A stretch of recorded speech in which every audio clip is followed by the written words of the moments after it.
प्रश्न पहिला, वर्धमान महावीरांचा कालखंड कोणता?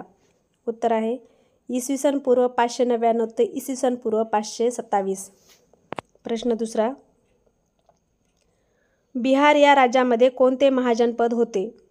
तर उत्तर आहे बिहार या राज्यामध्ये 16 महाजनपदापैकी व्रज्जी हे महाजनपद होते.